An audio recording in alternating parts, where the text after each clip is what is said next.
வணக்கம் மக்களே, எல்லாரும் எப்படி இருக்கீங்க? நல்லா இருக்கீங்களா? இன்றைக்கி நம்ம சேனலில் பார்க்கும்போது வெங்காயம் தக்காளி சட்னி, அதுக்கப்புறம் தேங்காய் சட்னி எப்படி பண்ணுறது பார்க்க போகிறோம்.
நிறைய பேர் வெங்காயம் தக்காளி சட்னி பண்ணும்போது கொஞ்சம் காரமாக இருக்குது, அந்த வெங்காயம் தக்காளியோட அளவு எப்படி போகிறதுன்னு சொல்லி நிறைய பேர் கேட்டிருக்கீங்க. ஒரு பேசிக் ப்ரிப்பரேஷன் சொல்லுங்கள் சார் சொல்லியிருக்காங்க. நம்ம சேனல் ஆல்ரெடி போட்டிருக்கோம், பட் இருந்தாலும் இன்றைக்கி ஒரு டிஃப்ரெண்டான மெத்தடில் நான் கொடுத்துருக்கேன். கண்டிப்பாக ட்ரை பண்ணி பாருங்கள். இந்த தேங்காய் சட்னி பண்ணும்போது டேஸ்ட்டே வர மாட்டேது. வெறும் தேங்காய், அதுக்கப்புறம் காஞ்ச மிளகா, கருவேப்பிலை, கடுகு, அதுக்கு பச்சை மிளகா போட்டோம். எனக்கு ஒரு சம்திங் ஒரு டிஃப்ரெண்ட்டாக வேணும் அந்த தேங்காய் சட்னி அப்படின்னு சொல்லிட்டு நிறைய பேர் கேட்குறீங்களே. இந்த தேங்காய் சட்னி அரைக்கும் போது வெங்காயம் போடணும். அது மட்டும் இல்லை, அந்த தேங்காய் சட்னி அரைக்கும் போது வெள்ளையாக வரதுக்கு என்ன பண்ணணும்னு சொல்லிட்டு நிறைய பேர் கேட்குறீங்க. அதாவது பத்தை இருக்குல்ல, அந்த பத்தைக்கு பின்னாடி ப்ரௌன் கலர் தோல் இருக்குது பார்த்தீங்கன்னா, அதை எடுத்துகிட்டு நல்லா கிரேட் பண்ணுங்கள், இல்லை பொடிசாக கட் பண்ணிக்கோங்க.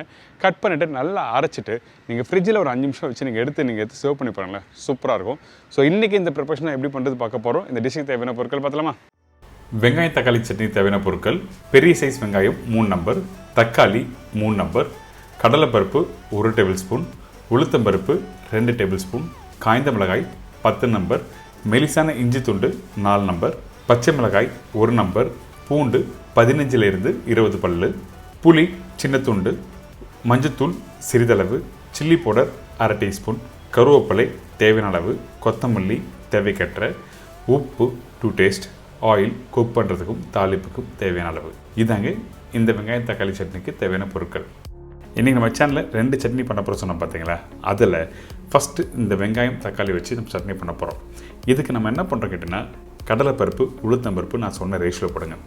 எப்போவுமே கடலைப்பருப்பு கம்மியாக இருக்கணும், உளுத்தம்பருப்பு 1 மடங்கு அதிகமாக இருக்கணும்.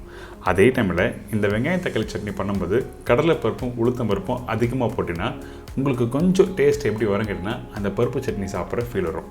அதனால் நான் சொன்ன குவான்டிட்டிக்கு கரெக்டான ரேஷியோவில் அந்த கடலைப்பருப்பு உளுத்தம்பருப்பும் சொல்லியிருக்கேன். அதே அளவு ஃபாலோ பண்ணுங்கள். எந்த அளவுக்கு ஸ்லோ ஃப்ளேமில் வறுக்கிறீங்களோ நல்லா வறுத்துருங்க. வறுத்த பிறகு காஞ்ச மிளகாய் போடணும்.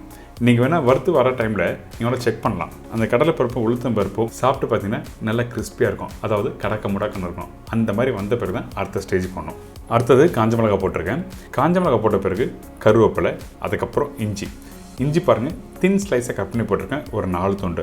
இதுக்கு பிறகு வெங்காயம் போட்டிருக்கோம். இப்போ நம்ம என்ன பண்ணுறோன்னா, இந்த வெங்காயம், இந்த காஞ்ச மிளகாய், பச்சை மிளகாய் இது எல்லாத்தையும் நல்லா வதக்குங்க. அதே டைமில் இந்த கடலைப்பருப்பு உளுத்தம்பருப்பு ஒரு 60 to 70% அளவுக்கு ஸ்லோ ஃப்ளேமில் வந்த பிறகு, அதாவது ஸ்லோ ஃப்ளேமில் வதங்கி வர டைமில் இந்த வெங்காயம் போடணும். அப்போ தான் நீங்கள் ஃபுல்லாக கம்ப்ளீட் பண்ணும்போது கரெக்டான கலர் வரும், நல்லா கிறிஸ்பியாக இருக்கும். இப்போ வெங்காயம் ஓரளவுக்கு, அதாவது 50% அளவுக்கு நல்லா வதங்கியிருக்கு. இதுக்கு பிறகு நம்ம தக்காளி ஆட் பண்ணுறோம். இதில் ரேஷியோ பார்த்தீங்கன்னா வெங்காயத்தோட அளவு வந்து கொஞ்சம் லைட்டாக 0.5% அதிகமாக இருக்கும், தக்காளி கொஞ்சம் கம்மியாக இருக்கும். இதுதான் வெங்காயம் தக்காளி பண்ணுற ஒரு மெஷர்மெண்ட்டு. சில்லி பவுடர் எதுக்காக யூஸ் பண்ணுறதுன்னா, கொஞ்சம் லைட்டாக கலர் வேணும், அதனால் காஷ்மீர் சில்லி பவுடர் யூஸ் பண்ணியிருக்கேன். இதே வீட்டில் காரம் உள்ள சில்லி பவுடர்னா கொஞ்சமாக போட்டால் போதும். ஏன் கேட்டிங்கன்னா, காரத்துக்காக வந்து நம்ம ஆல்ரெடி காஞ்ச மிளகாய் போட்டுருவோம். திருப்பி வந்து சில்லி பவுடர் அதிகமாக போட்டு டேஸ்ட் மாற வேண்டாம். இதுக்கு பிறகு உப்பு, மஞ்சத்தூள், புளி சின்ன துண்டு. புளியோட அளவும் அதிகமான புளி வேண்டாம். ஏன் கேட்டிங்கன்னா, அந்த தக்காளி நம்ம ஆல்ரெடி புளிப்புக்காக போட்டிருக்கோம். இன்னும் கொஞ்சம் புளிப்பு அதிகமாக இருந்தால் நல்லா இருக்காது, கொஞ்சம் ஷார்ப்னஸ் வேணும். அதனால தான் புளி இதில் போட்டிருக்கேன் சின்ன துண்டாக. இதெல்லாம் போட்ட பிறகு ஒரு 2 நிமிஷம் நல்லா வதக்குங்க. நல்லா வதங்கி வர டைமில் கொஞ்சமாக ஒரு 1/4 கிளாஸ் அளவுக்கு தண்ணி ஊற்றி அந்த மசாலா நல்லா குக் பண்ணுறோம். இதுக்கு பிறகு கொஞ்சம் கொத்தமல்லி போட்டு அந்த வெங்காயம் தக்காளி நல்லா வதங்கி வந்த பிறகு சூடு ஆறுன நம்ம அரைக்க போகிறோம்.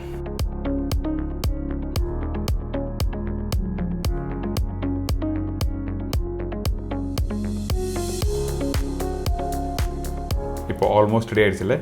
இந்த மாதிரி நல்லா வதங்கி ரெடியாக இருக்கணும். இதுக்கு பிறகு நம்ம என்ன பண்ணுறோன்னா நல்லா சூடு ஆறட்டும் சொல்லி ஒரு 10 நிமிஷம் ரெஸ்ட் விட்டுருங்க. ரெஸ்ட் விட்ட பிறகு 10 நிமிஷம் இல்லை, நீங்கள் ஒரு ½ hour ரெஸ்ட் விட்டுட்டு அதுக்கப்புறம் மிக்சியில் போட்டு அரைச்சிடலாம். அரைக்கிற பக்கம் 2 பக்கம் இருக்குது, அரைக்கும் போது நான் சொல்கிறேன். அதுக்கு முன்னாடி இந்த கடலைப்பருப்பு உளுத்தம் பருப்பும் வதங்கி முடித்த பிறகு எப்படி இருக்குன்னு சொல்லி காமிச்சிருக்கேன். இதே மாதிரி தான் உங்கள் வீட்டில் இருக்கணும். கொஞ்சம் கலர் மாறணும், டேஸ்ட் மாறும். இந்த பக்கத்தில் வீட்டில் செஞ்சு பார்த்தீங்கன்னா ஐ எம் ஷூர் டெஃபினட்டாக நீங்கள் எல்லாம் சூப்பராக சொல்வீங்க. இப்போது அரைக்கிற பக்கம் பார்த்தலாமா? நீங்கள் சட்னி அரைக்கும்போது 2 விதமாக அரைக்கலாம். அதுவும் பர்டிகுலராக இந்த மாதிரி வெங்காய தக்காளி சட்னி அரைக்கும்போது ஃபைன் பேஸ்ட்டாக அரைச்சிங்கன்னா உங்களுக்கு ஸ்மூத்தாக இருக்கும், கெட்டியாகவும் வச்சு சாப்பிட்லாம்.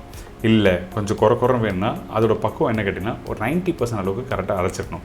அப்போ பார்த்தீங்கன்னா அந்த காஞ்ச மிளகாய், கருவேப்பிலை, கொஞ்சம் அப்படியே அந்த கடலைப்பருப்பு உளுத்தம் பருப்புலாம் முழுசாக இருக்கும். அது முழுசாக இருக்குன்னா ஒரு 90% அரைக்கும் போது அந்த மாதிரி டெக்ஸ்சர் இருக்கும். 2 எக்ஸ்பீரியன்ஸும் நீங்கள் வீட்டில் நீங்கள் அரைச்சி பார்த்து நீங்கள் சொல்லுங்கள் எப்படி இருக்குன்னு சொல்லிட்டு. இப்போ இது எல்லாத்தையும் நல்லா அரைச்சிட்டு திருப்பி நல்லா தாளிப்பு போடுங்க. தாளிப்பு போடும்போது கடுகு, கடலைப்பருப்பு, உளுத்தம் பருப்பு, கருவேப்பிலை இதெல்லாம் தாளித்து மேலே போட்டு நல்லா மிக்ஸ் பண்ணி சர்வ் பண்ணால் ஒரு சூப்பரான வெங்காய தக்காளி சட்னி அடி என்ஜாய் பண்ணுங்கள்.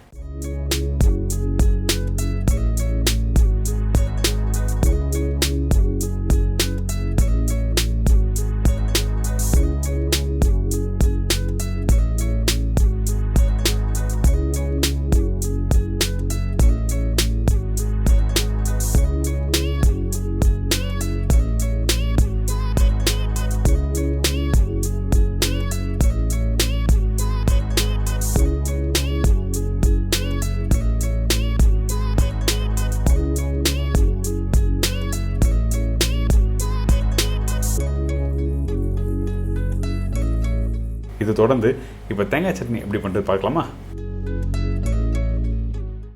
தேங்காய் சட்னிக்கு தேவையான பொருட்கள்: தேங்காய் பத்தை 4 ஸ்லைஸ், சின்ன வெங்காயம் 3 நம்பர், உடைச்ச கடலை 1.5 to 2 டேபிள் ஸ்பூன், பச்சை மிளகாய் 1 நம்பர், மெலிசான இஞ்சி 1 ஸ்லைஸ், புளி சிறிதளவு, உப்பு தேவையான அளவு, தாளிப்புக்கு தேவையான பொருட்கள்: கடலைப்பருப்பு 1/2 டீஸ்பூன், உளுத்தம்பருப்பு 1/2 டீஸ்பூன், காய்ந்த மிளகாய் 2 to 3 நம்பர், கடுகு 1/4 டீஸ்பூன், கருவேப்பிலை சிறிதளவு, எண்ணெய் 2 டேபிள் ஸ்பூன். இதாங்க கோகனட் சட்னிக்கு தேவையான பொருட்கள். இந்த தேங்காய் சட்னி பண்ணும்போது எல்லாருக்கும் வீட்டில் தேங்காய் சட்னி டேஸ்ட்டாகவே இருக்க மாட்டேன்னு சொல்லி நிறைய பேர் பிரச்சனை இருக்குது. அதுதான் ஓப்பனிங்கில் நான் சொன்னேன். இந்த சட்னி அரைக்கும் போது கரெக்டான ரேஷியோ ஃபாலோ பண்ணுறது ரொம்ப சூப்பராக இருக்கும். நான் தேங்காவை பத்த மாதிரி கட் பண்ணிவிட்டு மேலே இருக்க தோலை எடுத்துகிட்டு அதுக்கப்புறம் போட்டிருக்கேன். நீங்கள் வீட்டில் பண்ணால் வேலை இழுக்கும். அதனால் என்ன பண்ணுறேன்னா தேங்காய் திருவில் இருக்குல்ல, திருவில் வச்சு நல்லா திருவிட்டிங்கன்னா வெறும் அந்த வெள்ளை தேங்காய் மட்டும் கிடைக்கும், ஓடு கிடைக்காது. இந்த மாதிரி ரெடி பண்ணி முடித்த பிறகு நம்ம என்ன பண்ணுறோம், தேங்காய் டேரெக்டாக மிக்ஸி ஜாரில் போட்டிருக்கோம். இதுக்கு பிறகு 3 சின்ன வெங்காயம், அதாவது சாம்பார் வெங்காயம் போட்டிருக்கேன். இஞ்சி இந்த மாதிரி தின் ஸ்லைஸாக கட் பண்ணி போடுங்க. அதனால தான் உங்களுக்கு நல்லா திருப்பி காமிச்சிருக்கேன். இதுக்கு பிறகு காரத்துக்காக பச்சை மிளகாய் போட்டிருக்கோம், 1 பச்சை மிளகாய். காரம் இல்லைன்னா கொஞ்சம் அதிகமாக வேணால் நீங்கள் போட்டுக்கலாம், ஒன்றும் தவிர எதுவுமே இல்லை. இதில் உடைச்ச கடலை, இந்த உடைச்ச கடலை நான் சொன்ன ரேஷியோ கரெக்டாக போட்டு பாருங்கள், சூப்பராக இருக்கும். உப்பு தேவையான போடுறோம். இதெல்லாம் போட்ட பிறகு இன்னொரு முக்கியமான இன்க்ரீடியன்ஸ் என்னென்னு புளி ஒரு சின்ன துண்டு போட்டு இது தண்ணி ஊற்றி நல்லா அரைச்சி பாருங்களேன், சூப்பராக இருக்கும். இந்த புளி எதுக்காக ஆட் பண்ணுறோன்னா இந்த வெங்காயம் ஆட் பண்ணுறோம். அந்த வெங்காயம் நீங்கள் டேரெக்டாக கடித்து சாப்பிடும்போது அந்த காரத்தன்மை தெரியும்ல, அது பேலன்ஸ் பண்ணுறதுக்காக தான் நம்ம புளி இதில் யூஸ் பண்ணுறோம். இப்போ தண்ணி ஊற்றியாச்சு, நல்லா அரைச்சிருங்க. அரைக்கிற பக்கம் என்னென்னா ஒரு 95% அளவுக்கு அரைச்சிருக்கணும், ஃபைன் பேஸ்ட் அரைக்கக்கூடாது. இந்த மெத்தடில் பண்ணும்போது ஃபைன் பேஸ்ட்டாக அரைச்சா டேஸ்ட்டு மாறும். அதனால் ஒரு 95% அளவுக்கு கொஞ்சம் திரியாக அரைச்சிருங்க. இது பார்த்தீங்கன்னா இந்த உடுப்பி ஹோட்டல்லாம் போனால் இந்த மெத்தட்லாம் ஃபாலோ பண்ணுவாங்க. ஸ்பெஷலி பார்த்தீங்கன்னா கௌரி நிவாஸ், சரவணா பவன் இந்த மாதிரி ப்ராப்பர்ட்டிலாம் இந்த மாதிரி தான் பண்ணுவாங்க. இப்போ ரெடி ஆகிடுச்சு.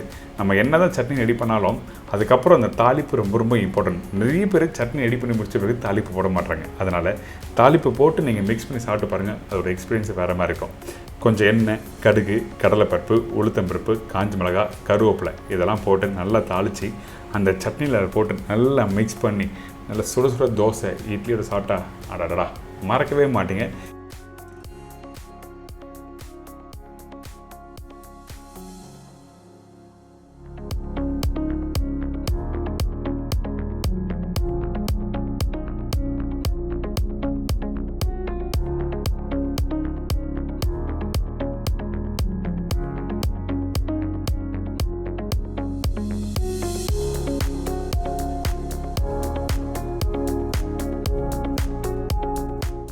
இன்றைக்கி நம்ம சேனலில் ஒரு சூப்பரான வெங்காயம் தக்காளி சட்னி, அதுக்கப்புறம் தேங்காய் சட்னி எப்படி பண்ணுறது சொல்லி கொடுத்துருக்கேன். ட்ரை பண்ணுங்கள், என்ஜாய் பண்ணுங்கள்.